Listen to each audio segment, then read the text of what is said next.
Hashtag justice for China is trending on social media right now, and I just want to share my opinion on it because as a psychologist, it's part of my field. One thing I've come to see listening to content creators, a lot of them are making it an incident of men cannot control themselves, men are hunt dogs, men have overpowering sexual desires that they can't control. But it's not that. Sexual abuse is sexual abuse. There's no excuse. Men do it, women do it.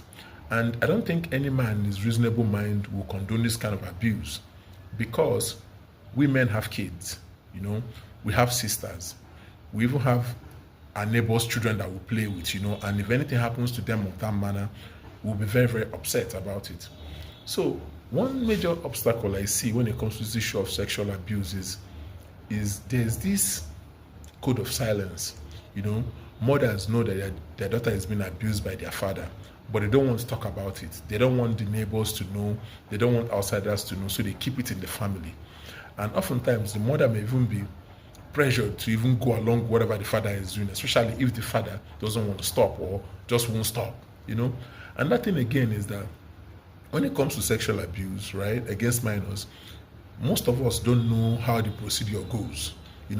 I've seen an incident whereby a child was abused, people in the community were involved, and then at the end of the day, the person gave the woman some money and everything was forgotten about.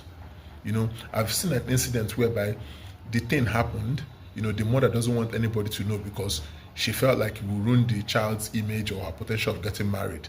So she suppresses the thing and the child lives with the trauma forever. Whenever sexual abuse happens against minors, it's important that we understand that there's what they call child protective services. We have to contact them. And whenever something like this happens, it's important for your child to get tested so that the evidence can be there.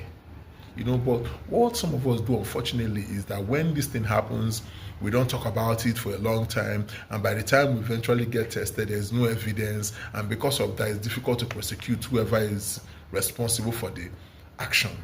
So it's important that we understand that there's what they call child protective services in Nigeria. And what they do is they help in situations like this when a child is being abused. They help ensure that the child is tested, and whoever is responsible for that action, is brought to justice.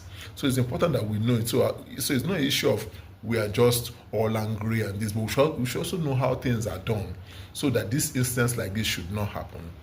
And what happened is very, very unfortunate.